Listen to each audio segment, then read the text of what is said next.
Now, how come Moses and Israel are so different? Why is that? Well, in order to understand why they're so different, you got to go back to when he delivered them out of Egypt.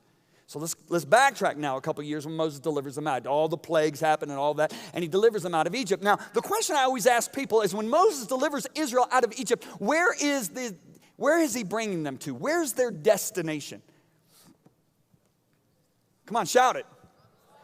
The promised land. No, what does he say to Pharaoh? 5 times. Thus saith the Lord, let my people go that they might worship the Lord in the wilderness. Why does Moses want to bring them out of Egypt into the promised land before first bringing them to the promiser? If he brings them out of Egypt into the promised land before first bringing them to the promiser, they'll make the promised land into a place of idolatry. And that's what we did as a church in America. We have preached more of what Jesus will do for us rather than who he is. And you know what we've done? We have spawned disciples that are seeking God for what he can do for me, not because of who he is. And that's like a woman marrying a man because he's got a lot of money. She loves him, but she loves him for the wrong reasons. See, I find an amazing contrast. I look at Moses and I look at Israel. Israel has stripes on their backs.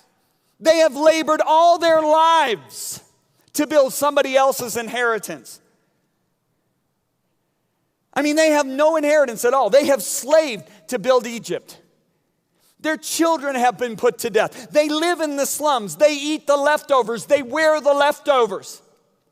Yet they come out of Egypt and they are constantly saying, let's go back to Egypt. It was better for us in Egypt than it is in this desert.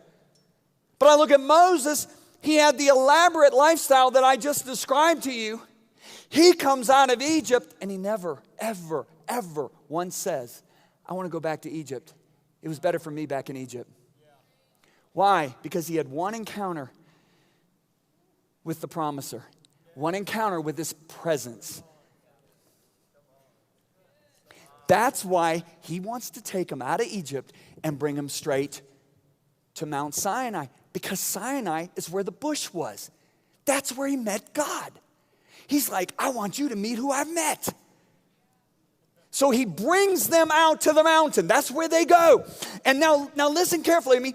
God knows Moses, and Moses knows the people, but God and the people haven't met yet. So who's going to facilitate the meeting? Moses. So God comes down and he preps the meeting. Everybody say, preps the meeting. And look what God says. He says this. He says, Moses. He's talking to Moses about this meeting coming up. You have seen what I did to the Egyptians and how I bore you on eagle's wings and brought you. Now look at the words. Look at the words. Brought you to myself. The entire reason that God delivered them out of Egypt was to bring them to himself.